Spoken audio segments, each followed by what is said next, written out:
তো বন্ধুরা, আমরা প্রয়োজনীয় ফাইলকে কম্পিউটার বা ল্যাপটপ অথবা এক্সটার্নাল স্টোরেজ ডিভাইসে সেভ করে রাখি। সে কোনো ডকুমেন্ট ফাইল হতে পারে বা ফটো, ভিডিও অথবা কোনো টাইপের প্রজেক্ট ফাইল।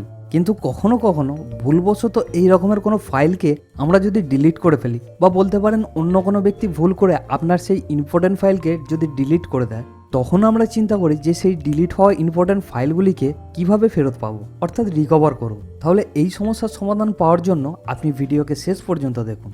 সাবস্ক্রাইব করুন কলকাতা কম্পিউটার চ্যানেলকে, আর বেল আইকনকে প্রেস করুন লেটেস্ট আপডেট পাওয়ার জন্য। ফ্রেন্ড, অ্যাকচুয়ালি ইন্টারনেটে এই রকমের অনেক পদ্ধতি বা সফটওয়্যার পেয়ে যাবেন যাতে খুব সহজেই ডিলিট হওয়া ফাইলকে রিকভার করতে পারবেন। তবে সেই পদ্ধতিগুলি বা সেই সফটওয়্যারগুলি হয় পেড ভার্সন, অর্থাৎ আপনাকে টাকার বিনিময়ে কিনতে হবে। বাট এই ভিডিওতে যে পদ্ধতিটি দেওয়া আছে সেটি ফ্রি অফ কস্ট, অর্থাৎ সম্পূর্ণ বিনামূল্যে। তাহলে ফ্রেন্ড, আপনার মনে হতে পারে যে আমি যদি ফাইলকে ডিলিটই করে দিলাম, তাহলে এই সফটওয়্যারগুলি কোথা থেকে কিভাবে সেই ফাইলগুলিকে ফেরত আনে। অ্যাকচুয়ালি ফ্রেন্ড, কোনো ফাইল বা ফোল্ডারকে যখন আপনি ডিলিট করে দেন হার্ড ডিস্ক থেকে বা এসএসডি বা কোনো এক্সটার্নাল মেমোরি ড্রাইভ অথবা পেন ড্রাইভ থেকে, তখন সেই ফাইল বা ফোল্ডার ঠিক সেই জায়গাতেই থাকে, সেই ফাইলগুলি ডিলিট হয় না। আপনি হয়তো ভাবছেন এ আবার কীরকম কথা। ফ্রেন্ড, অ্যাকচুয়ালি আপনি যখন কোনো ফাইলকে ডিলিট করেন তখন আপনার কম্পিউটার বা ল্যাপটপ শুধুমাত্র সেই টাইটেলটিকে ডিলিট করে এবং সেই স্পেসটিকে হাইড করে দেয়। অবাক হচ্ছেন? তাহলে আসুন আগে বিষয়টিকে টেকনিক্যালি বুঝি। ধরে নিন আপনার কম্পিউটারে ডি ড্রাইভকে ফরম্যাট করলেন, তাহলে এখন ডি ড্রাইভ পুরো ফাঁকা। এরপর আপনি ডি ড্রাইভে কোনো ফাইলকে সেভ করলেন এবং পরে সেই ফাইলটিকে ডিলিট করে দিলেন। তারপর আবার কোনো ফাইলকে সেভ করলেন, পরে আবার ডিলিট করে দিলেন। ঠিক এইভাবে দিনের পর দিন ফাইলকে সেভ করেন, আবার পরে ডিলিট করে দেন। এইরকমই কিছু সময় পর লক্ষ্য করবেন যে ডি ড্রাইভের স্পেস আস্তে আস্তে ভর্তি হয়ে যাচ্ছে। তখন আপনি ভাববেন যে আমি তো ডি ড্রাইভে কিছুই রাখছি না, যা সেভ করছি তাই ডিলিট করে দিচ্ছি, তাহলে ডি ড্রাইভ ভর্তি হচ্ছে কী করে। ঠিক এই রকমই আপনি মোবাইলের ক্ষেত্রেও লক্ষ্য করে থাকবেন। কোনো অ্যাপ আপনার পছন্দ হলো, সেটিকে ডাউনলোড করে নিলেন, আবার কিছুদিন পর অ্যাপটি আর কোনো কাজে লাগছে না, তাই আনইনস্টল করে দিলেন। ঠিক এই প্রসেসটি আপনি বারবার করতে থাকেন, আর আপনার ফোনের মেমোরি আস্তে আস্তে ভর্তি হতে থাকে। আর একদিন দেখেন যে আপনার ফোনের মেমোরি ফুল, তখন আবার ফোন মেমোরিকে ফরম্যাট করতে হয়। আর এটা ঠিক এই জন্যই হয় যে আপনি যে ফাইলগুলিকে ডিলিট করেন সেগুলি ডিলিট হয় না, শুধুমাত্র হাইড হয়ে যায় আর আপনাকে স্পেস পুরো দেখায়। তাহলে আপনি আমাকে প্রশ্ন করতে পারেন যে ফাইল যদি ডিলিট না হয় তবু স্পেস পুরো দেখায়, তাহলে হার্ড ডিস্ক ফুল হয়ে যায় কেন? ফ্রেন্ড, অ্যাকচুয়ালি এটা একটা প্রসেস, বা বলতে পারেন এটা একটা এক্সট্রা ফেসিলিটি আপনাকে দেওয়া হয়েছে ফাইলকে রিকভার করার জন্য। যদি কোনো ফাইল ডিলিট হয়ে যায় তাহলে আপনি সেই ফাইলটিকে আবার রিকভার করতে পারেন তার জন্য। আর ঠিক এই জন্যই সমস্ত রিকভারি সফটওয়্যারগুলি তৈরি হয়েছে। তবে আপনার জেনে রাখা প্রয়োজন যে কোনো ফাইলকে ডিলিট করার পরও যেই ফাইলগুলি স্টোরেজ ডিভাইসে থেকে যায় সেগুলি ফ্র্যাগমেন্টেড ফাইল হিসেবে পরিচিত। আপনি যখন হার্ড ডিস্ককে ডিফ্র্যাগমেন্ট করেন তখন এই ফাইলগুলিকে দেখতে পাবেন। তবে আপনি যদি ভাবেন যে ডাটা রিকভারি সবসময় 100% সাকসেসফুল হয়, সেটাও ঠিক নয়। কিছু কিছু ক্ষেত্রে যে ফাইলগুলি রিকভার হয় তার মধ্যে করাপ্ট ফাইলও থাকে। মনে করুন আপনি কোনো পেন ড্রাইভে একটি 2 MB ফাইলকে ডিলিট করলেন, তাহলে 2 MB স্পেস ফাঁকা হয়ে গেল। এরপর আপনি কোনো 1 MB ফাইলকে সেই পেন ড্রাইভে সেভ করলেন, তখন এই 1 MB ফাইল সেই 2 MB ফাঁকা স্পেস, বা বলতে পারেন সেই 2 MB ফ্র্যাগমেন্টেড ফাইলের ওপর ওভাররাইট হয়। তাহলে 2 MB ফ্র্যাগমেন্টেড ফাইলের স্পেস আর তার ওপর 1 MB ফাইল ওভাররাইট হলো এবং 1 MB ফ্রি স্পেস থেকে গেল। এরপর আপনি যখন আবার কোনো ফাইলকে সেভ করেন তখন সেই ফাইলটি ওই 1 MB স্পেসকে ফ্রি রেখে তারপর সেভ হয়। তাই কোনো ফাইল ভুলবশত ডিলিট হয়ে গেলে সেই জায়গায় কোনো কিছু রাইট হওয়ার আগেই রিকভার করে নেওয়া উচিত।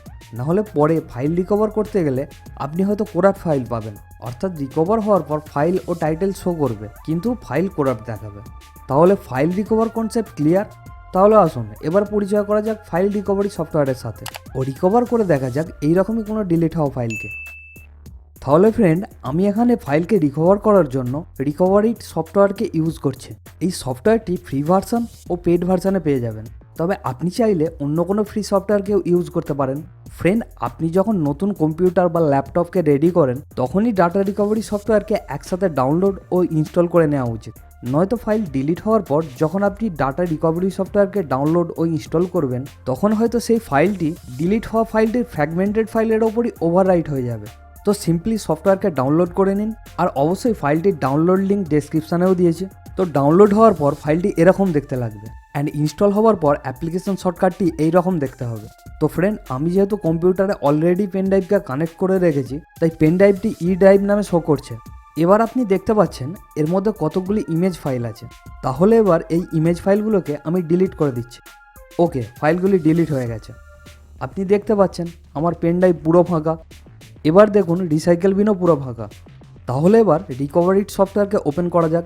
রিকভার ইট সফটওয়্যারটি এই রকমের দেখতে হবে। নেক্সট আপনি এখানে বিভিন্ন অপশান পেয়ে যাবেন। যেমন এখানে শো করছে কোন ড্রাইভ থেকে বা কোন এক্সট্রা পেজ থেকে ডাটাকে রিকভার করতে চান। তো আমি যেহেতু পেন ড্রাইভ থেকে ডাটাকে রিকভার করতে চাই, তাই আমি এখানে সিলেক্ট করে নিচ্ছি এক্সটার্নাল ড্রাইভ অপশনের আন্ডারে থাকা ই ড্রাইভকে। তাহলে এবার স্টার্ট বাটনকে প্রেস করলেই ডাটা রিকভার প্রসেস শুরু হয়ে যাবে। এখানে আপনি দেখতে পাচ্ছেন কত % ডাটা রিকভার হয়েছে সেটি শো করছে। তবে এটা একটু সময় সাপেক্ষ ব্যাপার, আর কত সময় লাগবে সেটা ডিপেন্ড করছে আপনার পেন ড্রাইভে কত ডাটা আছে, অর্থাৎ কত ডাটা ছিল তার ওপর। তো এবার দেখতে পাচ্ছেন আমার সেই ডিলিট হওয়া ইমেজ ফাইলগুলি শো করছে। তাহলে আমি স্ক্যানিং প্রসেসকে স্টপ করে দিচ্ছি। এবার দেখতে পাচ্ছেন এই পিকচারটি আমি পেন ড্রাইভে সেভ করেছিলাম ও পরে ডিলিট করে দিয়েছিলাম। তাহলে শুধুমাত্র এই ফাইলটিকে রিকভার করে দেখা যাক। এবার ইমেজের পাশের বক্সে টিক দিয়ে রিকভার বাটনকে ক্লিক করলেই ইমেজটিকে কোথায় সেভ করতে হবে সেই লোকেশন দিতে হবে। ওকে, আমি জি ড্রাইভকে সিলেক্ট করে নিচ্ছি। এবার রিকভার প্রসেস স্টার্ট হয়ে গেছে। তবে এখানে একটা বিষয় জেনে রাখা প্রয়োজন যে যেই ড্রাইভ থেকে ডাটাকে রিকভার করতে চাইছেন, রিকভার ফাইল সেভ করার লোকেশন অন্য ড্রাইভে দিতে হবে। ওকে, রিকভার কমপ্লিট। এবার ফাইলকে ওপেন করে দেখা যাক। যেহেতু আমি রিকভার ফাইলের সেভ লোকেশন দিয়েছিলাম জি ড্রাইভে, তাই জি ড্রাইভকে ওপেন করে নিচ্ছি অ্যান্ড এখানে রিকভার ইট ফোল্ডারটিকে ওপেন করছি। ইয়েস, আমার ডিলিট হওয়া ফাইল রিকভার হয়ে গেছে।